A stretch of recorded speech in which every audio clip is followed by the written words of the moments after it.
네, 함께 이야기 나눠주실 네 분 모셨습니다. 최병묵 전 월간조선 편집장, 손정혜 변호사, 김근식 경남대 정치외교학과 교수, 최영일 시사평론가 모셨습니다. 안녕하세요. 안녕하세요. 네, 특검 수사가 이 문학의 블랙리스트를 정조준하고 있는 것 같습니다. 검찰 특별수사팀에서는 이 문학의 블랙리스트를 이렇게 다루지 않았었던 것 같은데요. 간단하게 어떤 것인지 좀 소개 좀 해주시죠. 그러니까 문학의 블랙리스트라는 것은 그러니까 이제 문학계에서 사실은 그 문화체육부에서 그 여러 가지 문화 인사들한테 지원하는 돈이 굉장히 많습니다. 네. 우리가 알려져 있는 게 별로 없어서 그렇죠. 근데 그 지원 대상에서 특정 세력은 빼는 거죠. 네. 그러니까 박근혜 정부를 창출하는데 뭐 도움을 안 준 사람 또는 반대했던 사람을 거기서 빼는 겁니다. 도움을 준 사람 쪽에 집중적으로 하는 게 아니고 예를 들어서 뭐 세월호 뭐 시국선언 이런 데에 그 뭐 찬성한 사람 문재인 전 대표 이제 후보죠. 당시 후보를 대선 후보 지지한 사람, 당시에 지지한 사람 또는 박원순 전 서울시장을 뭐 지지했던 사람 뭐 이런 사람들을 하나씩 둘씩 다 빼가지고 그걸 다 합쳐놓으니까 9,400명이 넘는다는 거죠. 엄청 많네요. 그렇죠. 이 명단을 그 청와대에서 작성을 해서 문체부에다 내려보낸 겁니다. 네. 그래서 그거에 따라서 여러 가지 이제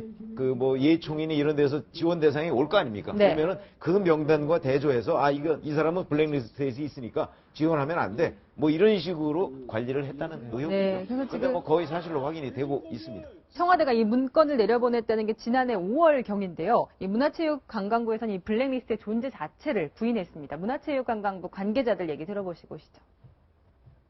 문화예술인 직원들이 블랙리스트를 보여주면서 이 사람은 빼고 이 사람은 안 된다. 그러면서는 존재하지 않는다고 보고받았습니다. 아니, 제가 보지를 못한 거를 어떻게 말씀을 드리겠습니까? 네, 전현 장관들이 모두 듣도 보도 못한 문건이다라고 그동안 일관되게 국회에서 주장을 해왔습니다. 근데 그 부분을 이제 특검이 아닌 쪽으로 보고 있다는 거죠. 네. 특검은 지금 아닌 쪽으로 보고 있는 거고요. 블랙리스트는 존재한다. 자, 이 문건 확인이 된 게 아까 본 장면이 지금 현재 문체부 장관이 조윤선 장관 아닙니까? 이 9월 국정감사에서 도종환 의원이 질의한 거예요. 그 당시에 문화예술위원회에서 회의록을 받았는데 뭔가 편집 삭제된 것 같다. 네. 원본을 구해서 보니까 이런 내용이 있더라 하는 질의였는데 이 조 장관은 부인했고요. 그리고 그 다음 장면은 청문회 때 김종덕 전 장관이 나왔는데 역시 이제 부인을 했습니다. 그런데 문제는 지금 특검은 이 문건을 확보했다는 거예요, 이미. 네. 문제는 누가 작성을 했고, 누가 지시를 했고, 누가 활용을 했느냐, 이 부분인데 지금 한 단계씩 거슬러 올라가고 있습니다. 우선 조윤선 전 장관 서교동 사무실 압수수색 있었죠. 그런데 거기서 하드디스크를 장관 취임 한 달 만에 교체한 걸로 드러났고 기자들에게는 전임 장관이 하드디스크 폐기한 게 아니라 열람할 수 있도록 해뒀다. 그럼 이게 이제 특검에 확보됐겠죠? 그럼 그 내용을 뭐 삭제된 것까지 디지털 포렌식으로 이제 확인했을 거고요. 근데 문제는 뭐냐면 이게 청와대로 거슬러 올라가고 있다는 겁니다. 네. 교문수석 또 이 정무수석실에서 작성했다라고 증언을 했어요. 당시 이제 이 류준용 전 장관의 증언이죠. 김소영 청와대 비서관이 이거 정무수석실에서 만든 거다. 이렇게 이야기를 했는데 당시에 정무수석이 조윤선 수석이었던 거예요. 지금은 문체부 장관이지만 그 밑에서 작성한 혐의가 있는 사람이 바로 또 소환된 정관주 당시 이 국민소통 비서관. 지금은 하필 또 문체부 1차관이 됐다가 최근에 사직을 했습니다. 그러니까 이제 청와대와 문체부가 연결된 정황이 여러 경로로 지금 확인되고 있는데 그럼 최종적인 지시는 누가 했겠느냐? 특검의 칼날은 김기춘 전 비서실장이다. 이렇게 보고 있는 거고요. 그 근거는 고 김영한 전 민정수석의 비방록에 적혀 있습니다. 그러니까 이 청와대에서 이 블랙리스트 작성이 내려왔다, 이런 지시가 내려왔다는 얘기를 저희 이 채널A가 문체부 전직 고위 관계자에게서도 들을 수 있었습니다. 목소리 듣고 오시죠. 리스트는 있었던 거잖아요. 네, 세월호 사인한 사람들, 문제 캠프에 있는 사람들, 나중에는 그런 식으로 하니까 그냥 10,000명이 넘고 막 그러더라고요. BT에서 내려오죠. 경찰관은 그 업무를 한 게 맞아요. 네, 저렇게 이제 문체부 사람들의 입에서 전해지고 있는 발언은 이제 거의 이제 기정사실화된 것 같습니다. 그렇다면 그 윗선에 이제 누가 있었는 것이냐? 문화체육관광부 장관 위에는 김기춘 비서실장이 있고, 김기춘 비서실장 위에는 그럼 대통령의 뜻이 반영된 것이냐? 아니면 그 위에 또 다시 최순실 씨의 입김이 작용했던 것이냐라는 의혹이 일고 있는 가운데 오늘 동아일보에서 단독 보도한 것이 결국 최순실 씨가 저 사람 별로야라고 얘기하면. 그것이 김기춘 비서실장과 조윤선 당시 정무수석을 타고 교육문화수석실과 문화체육관광부로 내려와서 결국 그 쓴소리하는 네. 입 바른 소리하는 예술 체육인들에 대한 지원을 끊었다는 거 아니겠습니까? 예. 사실은 이제 이게 공공에 난 비밀입니다. 왜냐하면 이제 저도 학계에 있기 때문에 김대중 노무현 정부 때 많이 불렀던 정부 기관이나 또 그 주최하는 토론회에 이명박 정부로 정권이 바뀌면 안 불러요. 그러니까 그런 것들이 비일비재한 상황인데 문제는 그렇게 불러던 사람을 안 불렀던 것이 과거 정부에서는 어떻게 했냐면 아래 기관에서 알아서 하는 거죠. 알아서 대충 저 김모는 어떤 성향이니까 안 부르는 게 윗선에 불편하지 않을 거다라고 알아서 하는 건데 문제는 그런 것들을 알아서 하는 정도가 아니라 가장 높은 상부선에서 명단을 작성해 내려 보내줬다는 게 충격적인 거거든요. 예. 그러니까 제가 볼 때는 어떤 정부를 해도 자기 정부의 우호적인 사람을 많이 부르고 용역까지도 많이 주고 지원도 하겠죠.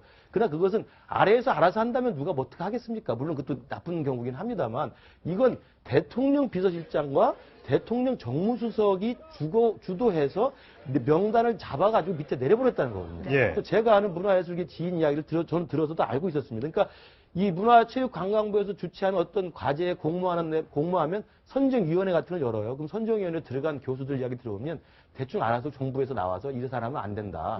이야기를 해주고 리스트를 보여주는 경우도 있고 안 보여주는 경우도 있고 그러거든요. 그러니까 이미 공공에 난 사실이었습니다. 근데 그것을 이제 주무장관은 부인을 했던 거고요. 이번에 특검의 칼날이 그 리스트의 이제 존재를 확인했고 리스트를 작성한 사람의 주체를 찾아가기 때문에 제가 볼 때 김기춘 실장의 그 지시가 사실이었다고 한다면 김기춘이라는 사람은 여러분 잘 알지 않습니까? 대통령의 지시 없이는 자기가 절대 독단적으로 하는 성격이 아닙니다.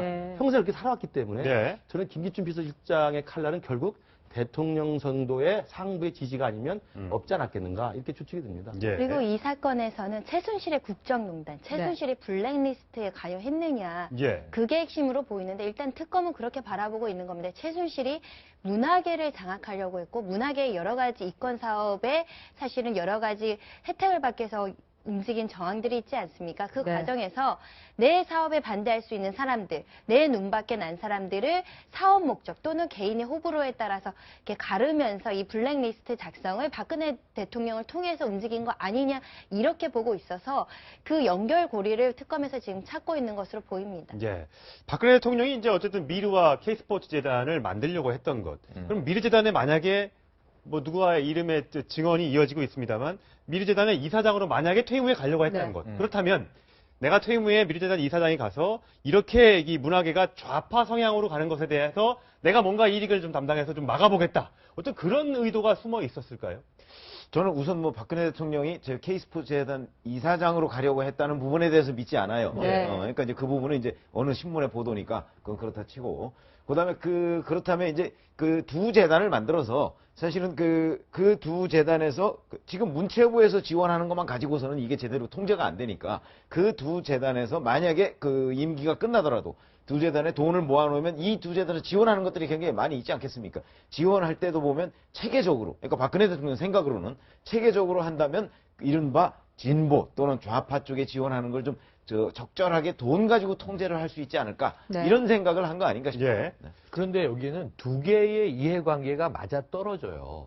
처음엔 특검이 왜 블랙리스트가 여러 수사 대상 중에 지엽적인 거 하나일 수 있는데 이거를 삼성 뇌물죄 혐의와 관련해서 이어서 파지 그랬는데 저 위에 두 가지는 아주 기가 막힌 그림입니다.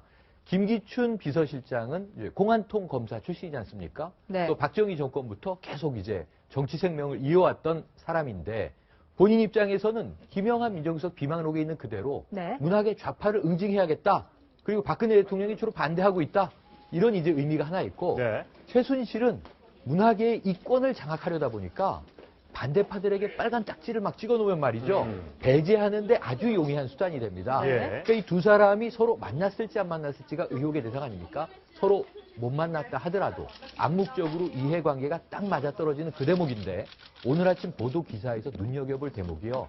한 가지 또 큰 파장이 예고되는 게 지난번에 그 대법원장 사찰 논란에 이어서 이 명단을 국정원에서 지원했을 가능성이 있다라는 취재 보도가 명단을 있어요. 만드는 것 자체가 국정원에 그러면 이게 블랙리스트에서 끝나는 게 아니라 민간인 사찰, 10,000명에 가까운 민간인 사찰로 이게 확전되기 때문에 이거는 또다시 큰 게이트가 하나 이어서 터지는 상황이 될 수도 있습니다. 그러니까 박근혜 대통령이 평소에 문화에 관심이 굉장히 많았잖아요. 문화 융성이라는 걸 이제 박근혜 정부의 국정 과제 중에 중요한 목표로 했고 제가 전에 듣기로는 최태민 목사와 최순실 씨로 이어지는 이 최태민 패밀리와의 연관성 속에서 이른바 박근혜 대통령이 최태민 목사와 처음 만나서 이른바 혼절을 할 정도로 이제 감동을 받게 된 게 어머니 유경수 여사의 빙의를 통해서 이제 여러 가지 계시를 받았다는 거 아니겠습니까? 예. 그때 너는 아버지의 뒤를 이어서 대통령이 될 수 있는데 아버지는 경제 대통령이었으니까 문화 대통령이 됐으면 좋겠다는 이야기를 했다는 소문이 있습니다. 확인되지는 않지만 그렇기 때문에 처음부터 박근혜 대통령은 야당 대표 시절부터 정치적인 꿈을 키워오면서 대통령이 되면 문화에 대해서 뭔가 족적을 남기고 싶은 그런 포부가 있을 거라고 생각해요. 그래서 문화 융성이라고 하는 핵심 가치를 잡았고 그 문화 융성에 최순실이는 자기 이권을 거기다가 얹을 수 있는 아주 좋은 도구가 됐던 것이죠.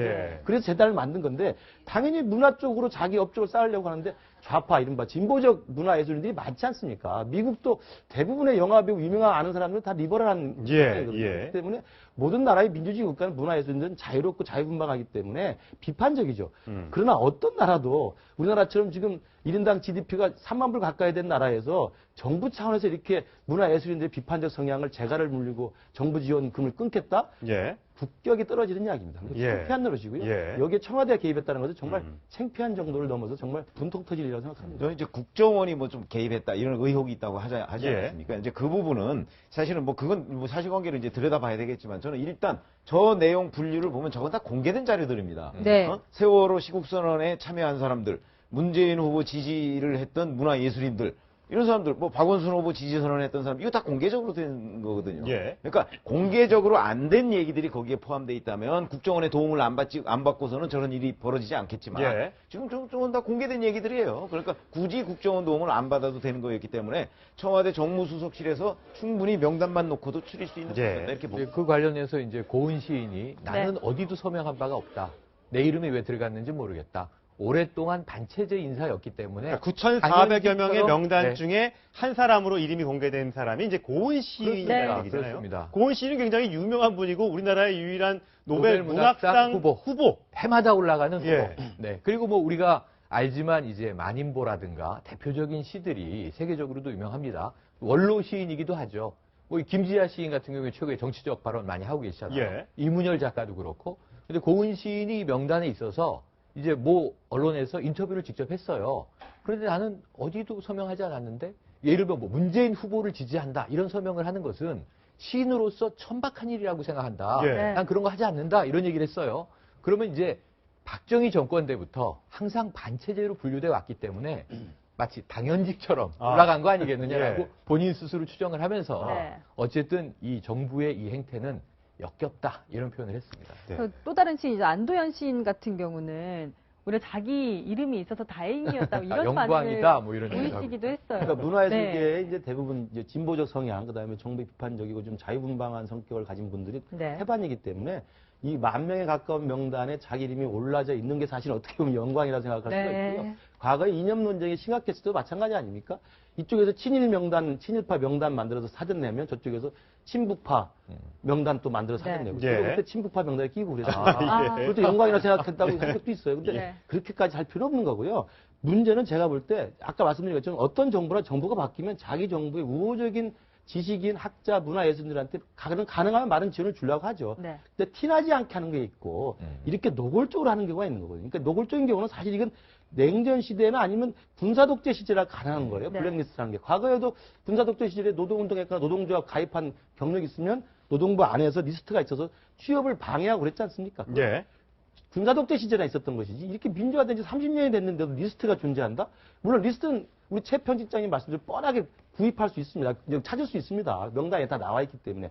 그러나 그것을 정부에서 갖고 있다는 것 자체는 충격적이다. 그리고 이것은 국가기관이 조직적으로 계획적으로 이런 리스트를 작성했다는 것 자체가 법률 위반이 될 수 있고요. 그리고 헌법 위반이 될 수 있기 때문에 탄핵 심판에도 영향을 미치는 겁니다. 말씀하신 처럼 내 철학과 비슷한 문화예술계에 지원하는 정도는 우리가 사회통념상 허용을 할 수 있을지언정 그걸 초과하게 되면 문화예술계가 위축이 됩니다. 말씀하신 재갈이라는 것은 뭐냐면 헌법상의 어떤 표현의 자유, 사상의 자유, 언론 출판의 자유를 심각하게 제한을 하기 때문에 우리는 이런 것들을 금지하는 것이고 특검이 그래서 들여다보고 이걸 직권남용 혐의를 떠나서 뭔가 헌법적으로 중대한 위반이고 권력남용 행위다. 이런 취지로 이 부분을 집중적으로 파헤치고 있는 걸로 보입니다. 자, 오늘 민주당에서는 당연히 반발을 하고 있습니다. 고은 시인을 이 블랙리스트에 올린 건 정말 창피한 일이다. 키 반발을 했는데 그 발언 직접 들어보시겠습니다. 참으로 구역질 나는 정부입니다.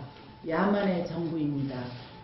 문학의 블랙리스트 명단에 오른 고은 시인의 말입니다. 매년 노벨 문학상 후보로 오르는 세계적인 시인을 지원해주지는 못할 망정 블랙리스트에 올린 박근혜 정부는 시인의 말대로 구역질 나는 야만의 정부입니다. 전 세계 언론이 이를 보도할 텐데 부끄러워서 낯을 들 수가 없습니다.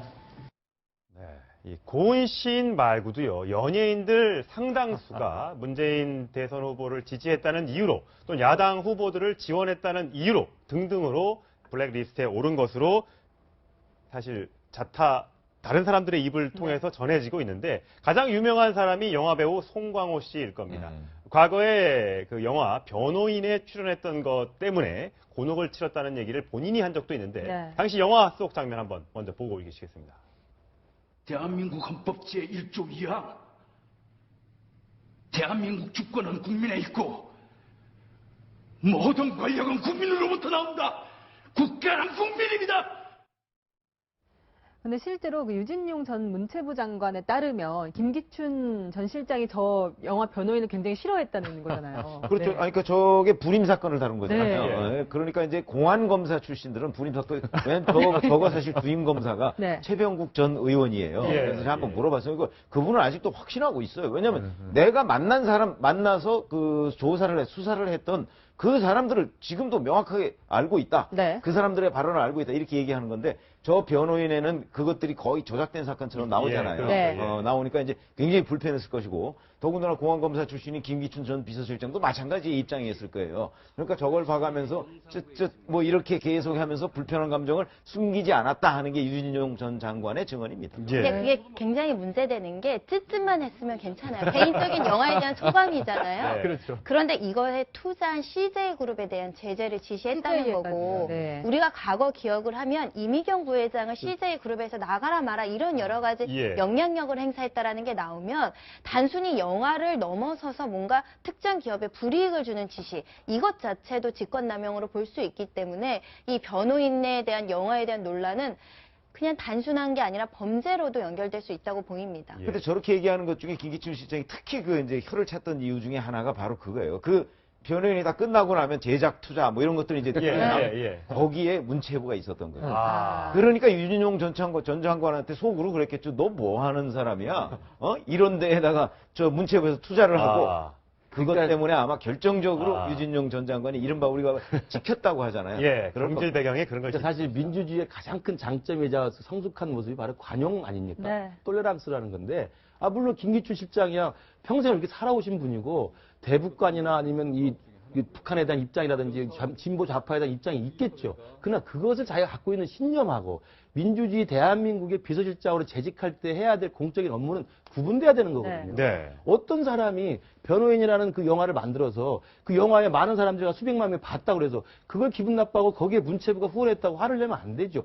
문체부는 대한민국의 영화를 융성시키고 발전시키고 진행하는 데 투자할 수 있는 충분한 부처입니다. 그리고 그렇게 해라고 돈을 만들어서 예산을 쓰고 있는 거 아닙니까? 네. 그 문체부가 지원했다고 화를 내는 것은 자기 개인의 정치적 신념과 자기가 지금 실제로 직위를 맡고 공적인 업무를 하고 있는 자기의 비서실장 직함을 구분 못하는. 지금 최순실 박근혜 게이트 가장 큰 문제 시발이 뭡니까? 대통령이 대한민국 대통령이라는 공적인 자리를 잃어버린 거 아닙니까? 네. 공사를 구분 못한 건데 그 시작이 바로 비서실장한테 그대로 보여진 거라고. 이 영화 장면 지금 내보냈잖아요. 이게 격세지감인 게 탄압을 할수록 민주주의는 자정작용을 하는 것 같아요. 네. 역사의 아이러니가 그 영화 변호인 속에서 송강호 씨가 맡은 배역에서 지금 법정 장면인데 대한민국 헌법 1조 2항을 얘기하지 않습니까? 근데 지금 촛불 집회 광장에서 보면 다 우리가 주권자다. 그 대통령이 탄핵 사태까지 간 거잖아요. 이걸 보면 헌법은 무섭구나. 이 헌법에 역행하면 국민들의 저항을 맞을 수밖에 없구나. 이걸 확인하는 또 대목이기도 합니다. 남자 배우 중에 송강호 씨가 저렇게 저 영화를 찍은 이후에 그동안 당분간 섭외가 안 들어와서 마음고생을 했다는 얘기를 했지만 여자 배우 중에서는 또 하지원 씨가 또 공교롭게 길라임이라는 예명. 길라임 별명으로 드라마에 나왔다가 또 이게 화제가 되기도 했습니다. 그래서 이제 하지원 씨가 본인이 나온 영화의 제작 발표에 가서 해명을 했는데 한번 그 모습 보고 오시겠습니다.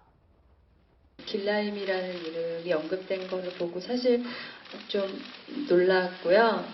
배우 하지원을 떠나서 대한민국을 사랑하는 국민의 한 사람이고 지금 뭐 여러분들도 많이 마음에 슬픔이 크실 텐데 저도 같이 큰 슬픔을 느끼고 있습니다.